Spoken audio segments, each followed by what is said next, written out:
The Wump World, written and illustrated by Bill Peet.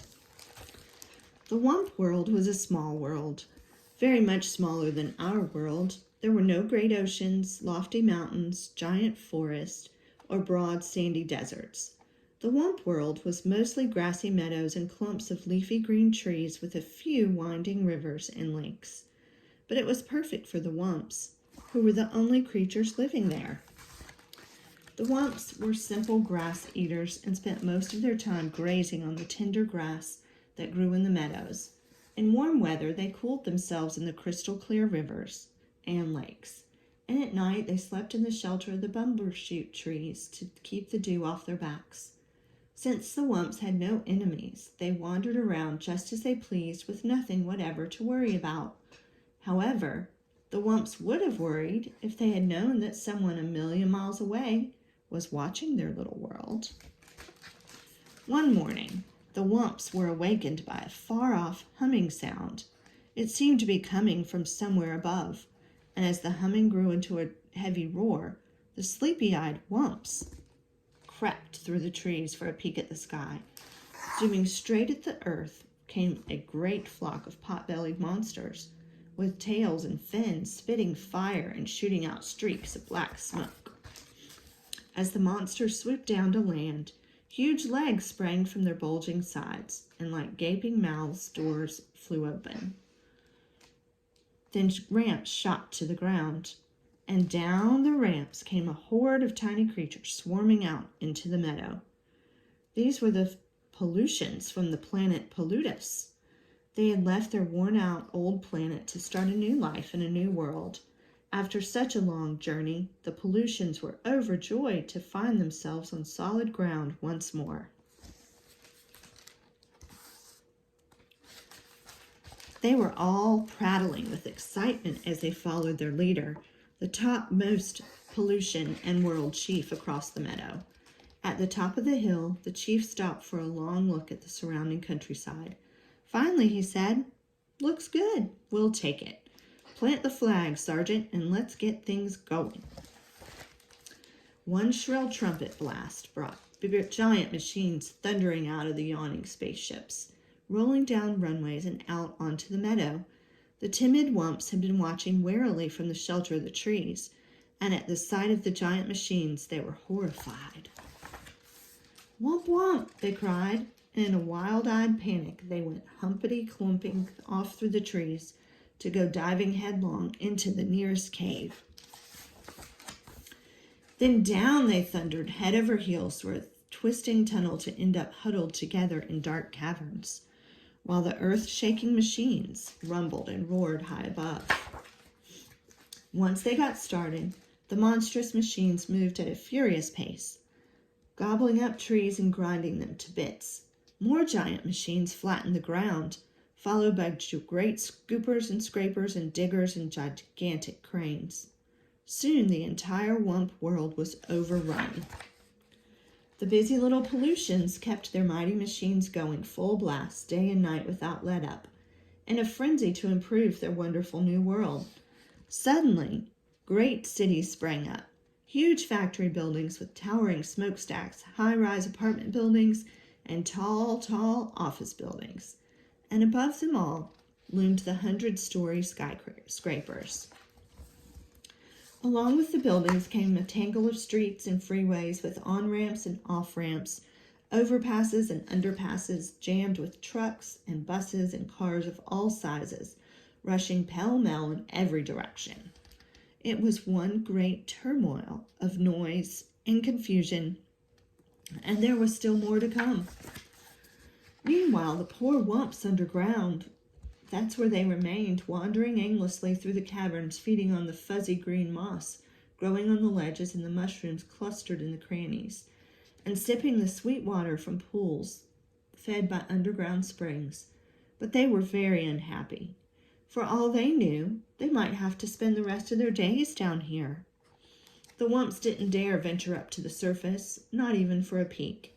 They were much too frightened by the endless rumblings and roarings and loud screechings coming from above, and it was growing noisier by the day. There was more and more of everything. More buildings with more smokestacks puffing more and more smoke. More freeways with more traffic shooting out more and more clouds of exhaust. Excuse me. More trash and more trash piles with more and more waste gushing into the rivers and lakes. Pretty soon, the cities were so clouded by the factory smoke and the fumes from the freeways, the pollutions could barely breathe. They were sneezing and wheezing about the streets, grouching and grumbling and blaming one another for the awful mess they were in. One day, an angry crowd gathered outside the World Tower building, demanding to see the World Chief. When the chief appeared on his balcony, all the pollutions began shouting at once. "We can't breathe. We can't drink the water. And we can't stand the noise. We've had enough." "Ah, kerchoo!" sneezed the chief. "I know just how you feel, and something will be done at once. I promise." With no time to lose, the chief called a meeting with his 3 top outer spacemen. "Gentlemen," he said, "this world of ours has gone sour. We've got to get out of here quick. But first we must find a new world, a better one. That's your job, men, so get going." "Righto, Chief," barked the men, and within 15 minutes they were at the spaceport aboard their spaceships. Then, zhoosh, zhoosh, zhoosh, the men took off in 3 directions, and in seconds they were zooming about in outer space at 7,000 miles an hour. Days passed with no word from the outer spacemen. After waiting a week, the world chief flew into a rage. "Blast it all!" he bellowed. "What's keeping those blithering bubbleheads?" Then one Monday morning, out of the dark, smudgy sky swooshed one of the spaceships. As the ship touched down, the man hopped out shouting, "I've done it! I've done it! I've found a new world, a bigger and better new world." "Nice going, lad," cried the world chief, and the crowd gathered at the spaceport gave their hero one great rousing cheer, which ended in a fit of sneezing. In no time, the great news was sent flashing around the world over radio and TV, warning all pollutions to be packed and ready to go within 24 hours. At dawn the next day, the entire population swarmed into the Space Center and crowded aboard the giant spaceships. After double-checking to make sure all pollutions were accounted for, the world chief gave the signal for blast-off. With a thunderous roar, the giant ships shot off the ground. Kazoom! Up and away through the smoke-blackened sky, and they were gone. And at last, long last, peace and quiet settled over the Wump World.